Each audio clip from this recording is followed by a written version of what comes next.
Now that we have a good overview of Cro-Magnon man and their parietal art, let us look at the possible motivations behind the creation of this art. I've divided these theories into two umbrella categories. The first are theories that deal with ordinary, practical, everyday reality, and explain the parietal art as a function of that. The second category of theories deals with non-ordinary or metaphysical explanations for behind the motivations for these parietal artworks.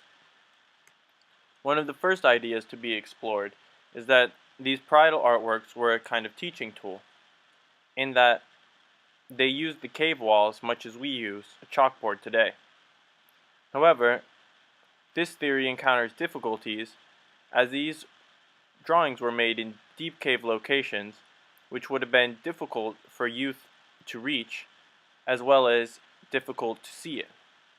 Another theory proposed by David Lewis Williams is that these parietal artworks constitute totemic markings, in that they each represented a tribe's designated location within a cave.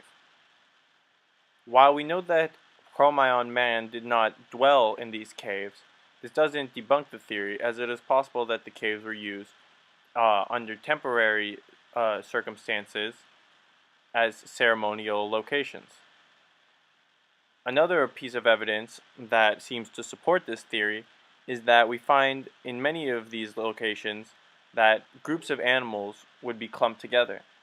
We find a panel of lions, or the halls of the bulls, has a great majority of one kind of animal.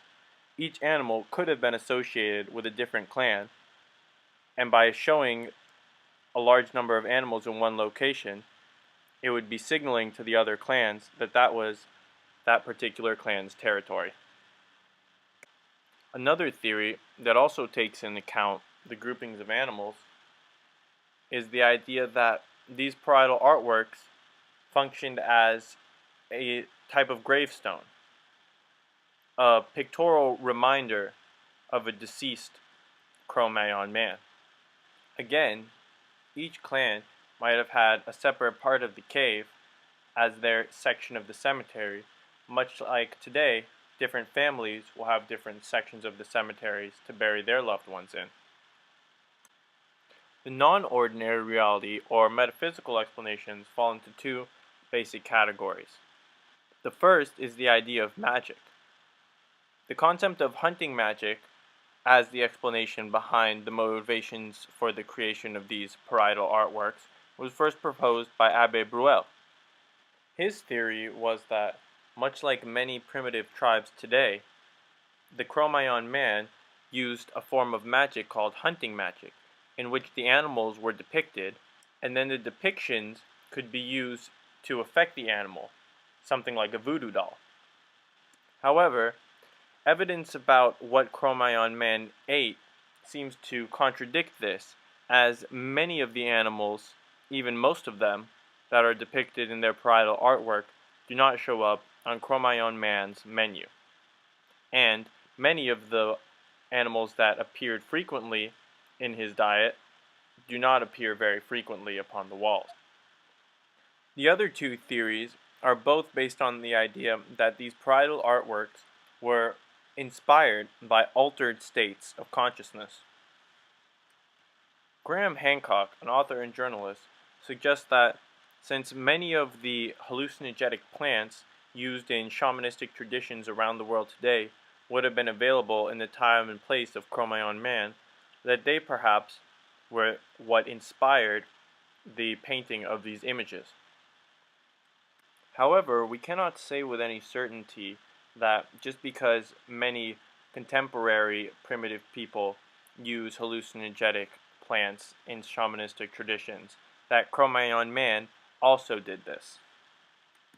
The same is true when considering David Lewis Williams' theory, which also proposes that the parietal artworks were inspired by an altered state of mind, this time induced by a trance.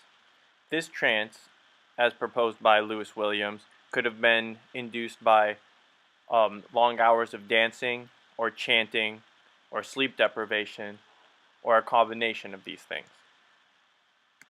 One piece of evidence that could support these theories is if the geometric patterns depicted in some caves are evidence of entoptic phenomenon. Entoptic phenomenon is a name given to the geometric hallucinations often reported to be seen by people who are experiencing hallucinations. The example shown here is called the panel with rectangular signs found in the Las Chimeneas cave in Spain. As you can see, there is some degree of symmetry portrayed between the two rectangular shapes, as well as if the rectangular shapes are bisected horizontally in the center. There is also a sense of pattern being depicted by the crisscross lines. Whether or not these are in fact depictions of entoptic phenomenon is impossible to determine with any certainty. Finally, it has also been proposed that there is no profound reason for the motivations behind these parietal artworks. Instead, they were just creating art for art's sake. This seems unlikely, however, due to all the particularities about this artwork that were perpetuated over thousands of years. If the art was simply being created for its own sake, wouldn't we expect to see more experimentation, more deviations from the norm? However, we see very consistent style, subject matter, and location, which leads me to believe that there was some sort of more significant reason behind their motivations. Some of the similarities that we see can be thought of as clues to help us unlock this mystery. By summarizing these clues, we can have a better idea of how to approach this difficult question. The first clue is that all the animals portrayed were mammals. The second is that these animals were often grouped together with their own kind. Thirdly, almost no humans were depicted in any of the caves. Also, fourth, there are some geometric shapes depicted. Fifth, all of the paintings are painted beyond natural daylight, the reach of natural daylight, and often very deep within these cave systems. And finally, Cro-Magnon man did not dwell in the same places where these parietal artworks were created. My opinion as to what were the motivation behind the creation of Cro-Magnon's parietal artwork has gone through a few changes since I began studying this topic. At first, I wanted to believe there was a practical reason, such as it was a teaching tool. However, the more I learned about the peculiarities of this parietal art, the less I thought this theory was feasible. Then I looked into the supernatural or altered state of mind theories.